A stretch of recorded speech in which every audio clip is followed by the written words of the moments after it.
Imagine waking up without an alarm clock, listening to the birds chirping, then stepping outside your tent on this beautiful sunny morning, and with a light breeze, and just smelling the fresh air.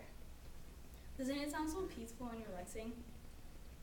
Then, throughout the day, you'd go on these adventures and see some amazing sceneries and take some really great pictures. I know some of you may not like camping because you don't like sleeping on the ground or you don't like bugs everywhere. Maybe you want a warm shower before bed and you like to have a bathroom. And most importantly, you want cell reception, right? I agree with you on a few of them. I don't like bugs everywhere. I am absolutely terrified of bugs, but they don't really get in your tent, and when you're outside, it's kind of like you're outside over here too, because there's bugs over here too.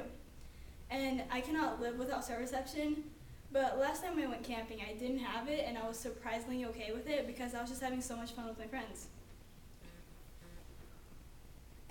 But however, I did take my phone everywhere we went that wasn't the campsite to try and get cell reception, and I did get it. So even if you don't get it at the campsite, maybe when you go camping you'll get it. And despite all these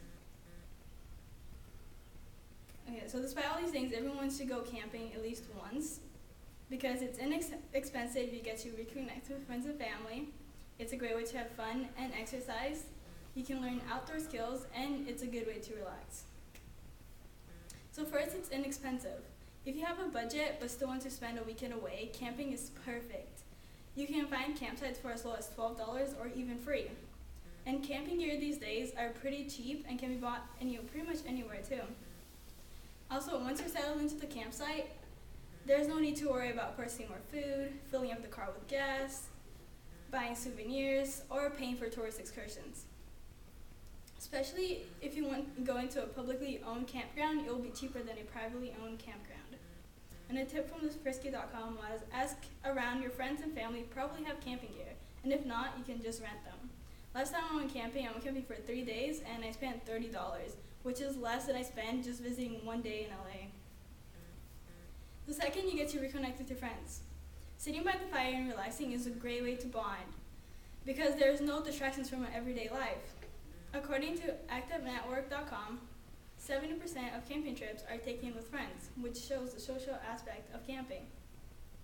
Camping puts people in a situation where all they can do is make the best of being in the middle of nowhere. It brings out the creativity and hospitality in people and creates an environment where people can bond.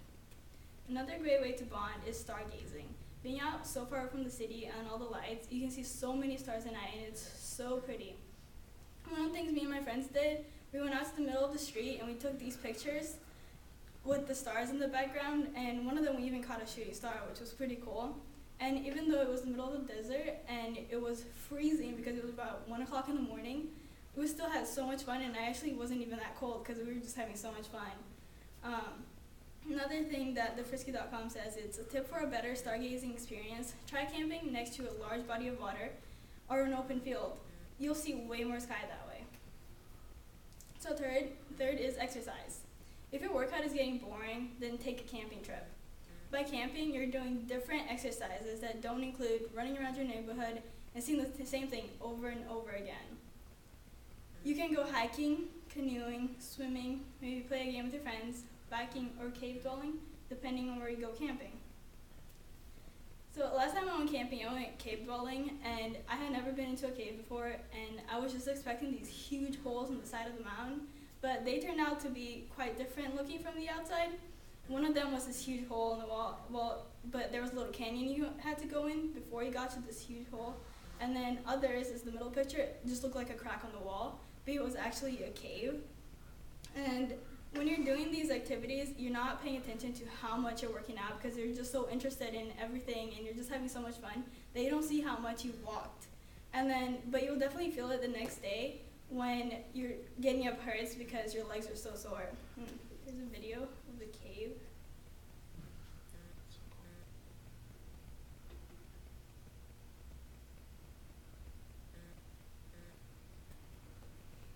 So fourth is you get to learn outdoor skills. Having outdoor skills is definitely something everyone should have because you never know when you'll need it. We can have a huge earthquake or a really long power outage, or maybe you're on a road trip and you just get stranded in the middle of nowhere. You will need to know how to at least start a fire and cook without power. And these are only a few things that you'll learn while camping. Everyone who goes camping learns how to start a fire or at least see someone doing it, so they have an idea about how to start one. Another thing is cooking without power and learning how to use gas on the stove. I thought it was really easy to just connect it, even though we were out there and it was just connecting the gas to the stove, and then you have to turn it on with a lighter, and that turned out to be a little bit harder than I thought it was. So it was really good that I went camping and I learned how to do it. And cooking outside can be quite fun sometimes because you don't have as much to clean up after as you do at home when you're having to clean up the whole kitchen after. The next survival skill is learning how to protect yourself from mosquitoes and other bugs, or even wild animals. When I went camping with my family last time, we went to this campsite where there had been a lot of bear sightings, and it wasn't only during the night, it was also during the day because they were going actually after all the chocolate that people had. So I learned that, rangers came by and they told us that instead of running away, we should put our hands up and act all big and make noises so they'll go away instead of coming after you. Because if you run, they will run after you, and that is definitely something that I would have done, and that would have not been good. So lastly, you get to relax. A dose of fresh air is one of the best ways to clear your mind before a work week. When you're camping, all tasks that seem to consume our everyday lives are gone, so you can just relax. Camping is that it reduces stress by removing common triggers like work pressure, traffic, and the various ills of modern society, and replaces them with things like forest sounds, sunlight, and trees, says Michelle Zip. Camping is one of the very few places where someone can go to get some peace and quiet. Camping, you can sit back, listen to the trickling river, the breeze blowing through the trees, or the crickets chirping at night. Lots of vacations, you get home feeling like you need another one. But from camping, you'll get home feeling stress-free, recharged, and energized. So camping is for everyone. Whether you want to go glamping or camping, you can make your camping trip as extreme as you wish. You can go extreme camping with no bathrooms, no showers, and no cell reception, or you can go camping at a campsite with cell reception, a nice bathroom, and a warm shower. Camping is a great experience. It's cheap, it's a great way to bond with friends, exercise, learn outdoor skills, and lay back and relax.